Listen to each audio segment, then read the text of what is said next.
Who would tell us of the things of old, and of the things that have been, of Ivan, of that Ivan, and of his sword Samosek, and of Nemal, of that Nemal, of Nemal, the sorcerer, of Nemal, the uncle of Horonich.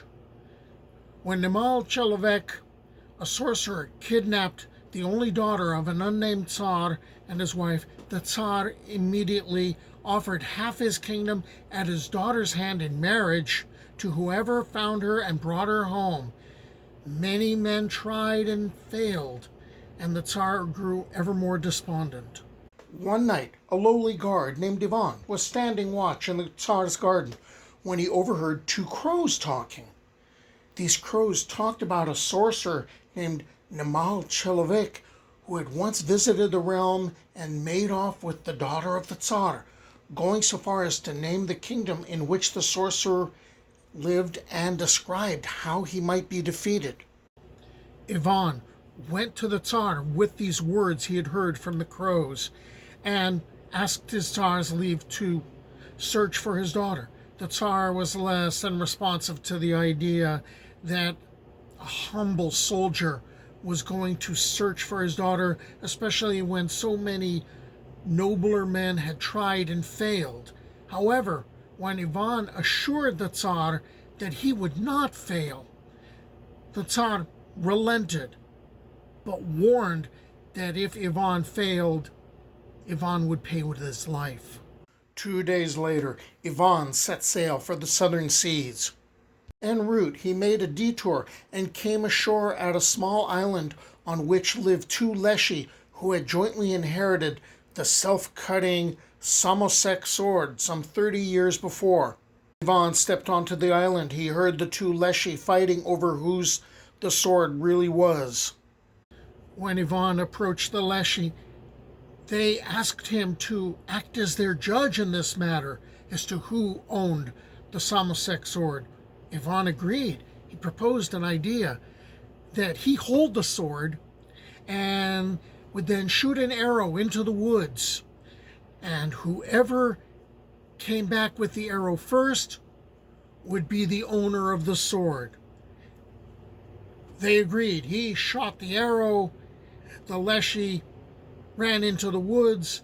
They quickly found it and began to quarrel over who found it first. But in the meantime, Ivan left with the Samosek sword and left for the kingdom of Nemal Chelovek. 2 days later, the ship landed and Ivan stepped ashore. He found Nemal Chelovek's mansion unguarded, for the sorcerer never imagined anyone would be foolish enough to enter his domain. Ivan slipped into the mansion and quickly located the daughter of the Tsar, who told him that Nemal Chelovek intended her to become the bride of his nephew, the Horonich, a terrible dragon. Ivan told her not to worry, for he would deliver her. When she heard this, the princess gave Ivan her ring, a token that signified that they were now betrothed and would become husband and wife upon returning home. At that moment, the sorcerer Nemal Chelovek returned to the mansion and found Ivan with the daughter of the Tsar. When the sorcerer saw Ivan, he cast a spell upon himself which made him grow until his head brushed the ceiling and then rushed to attack.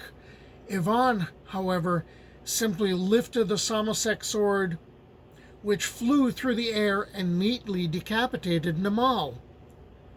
Then the sword went through the mansion and killed all of Nemal Chelovek's servants before returning to Ivan's hand. Several days later, Ivan presented the Tsar with his daughter, expressing the hope that they would soon marry. The Tsar, however, tried to get out of his promise by saying that a foreign prince had asked for the princess's hand and would not look kindly upon being passed over for a mere soldier. The soldier was not to be put off, and he showed the Tsar that he had already worn the princess's ring, whereupon the Tsar relented and called for the wedding preparations to begin. During the wedding feast, a messenger rushed into the hall and announced that the rejected prince had invaded the kingdom with a vast army. Amid the confusion, Ivan slipped out of the palace, strapped on the Samosek sword, and rode out to meet the advancing army. Then, releasing the sword, he decimated the army, leaving only the prince and his generals alive. Ivan then returned to his new wife and calmly reported the news, and the feast continued. A few weeks later, news came that the prince had formed a new army and was again on the march. Ivan again rode out, annihilated the army, and returned unscathed. This time, only the prince survived. The prince rode in secret to Ivan's wife, asking her to help him. The princess found out about the Samosek sword and had the palace armor make an exact replica, which she substituted for the real sword. Soon, Ivan rode out to attack the army of the prince a third time. Without the magical weapon, he had to fight as any normal soldier, and though he killed a great many of the enemy, in the end he was toppled from his horse and left for dead. The Tsar rejoiced that his daughter was at last free to marry a man of royal blood, and within hours a wedding had been arranged. That night, as the wedding feast progressed in the palace, Ivan awoke on the battlefield, surrounded by dead bodies. As he walked, he grew increasingly hungry. He came to a bush that had yellow berries, and without thinking, he ate 2 berries. Immediately, his head began to ache terribly. When he put his hand to his head, he was horrified to find it had sprouted 2 horns. Further on, he came across another bush, this one with red berries, and as he was still hungry, he ate 2 berries. Once again, he experienced a crushing headache, but when he felt his head, he was relieved to find that the horns had disappeared. Realizing the potential of the berries, Ivan collected a pocketful of both yellow and the red berries and set off towards the Tsar's palace, where he could clearly hear the sounds of the wedding celebration. Back at the palace, Ivan disguised himself as a beggar and gave one of the palace maids some yellow berries to give to the princess in celebration of her marriage to the prince. The maid placed the berries on the princess's pillow. That night, when she came to her room, the princess ate the berries. As soon as she swallowed them, she had a splitting headache, and 2 horns sprouted from her forehead. So distressed was the Tsar, his daughter had horns, that he offered half his kingdom to whoever could cure his daughter. Still disguised as a beggar, Ivan came to see the Tsar and promised to cure the princess. The Tsar himself let the beggar into his daughter's room. But before entering, the beggar stopped the Tsar and told him that the cure might not be painless and that under no circumstances were they to be disturbed, for then the cure would not work. The Tsar let the beggar into the room and told the palace guard to let no one else enter until the beggar came out again, no matter what noises they heard inside. Inside the room, Ivan discarded the disguise and took a heavy wooden club that he carried. Then he approached the princess, who stared in disbelief and then screamed as Ivan began to beat her black and blue for her treachery.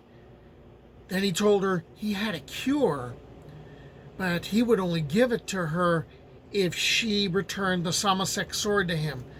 Quickly, she ran to a cupboard, took out the sword, and gave it to Ivan. He took the sword, ran to find the prince, and then unleashed it, watching in delight as the head of the prince rolled onto the floor. Then Ivan returned to the princess and gave her 2 red berries, and the horns instantly vanished.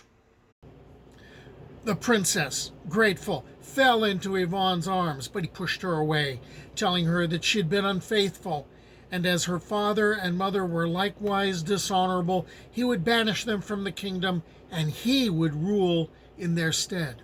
From that day forth, Ivan ruled the kingdom with a fair hand, and thanks to the Samosek sword, the kingdom remained safe from all would-be invaders. It was at the feast I heard this tale, there it was I drank mead ale.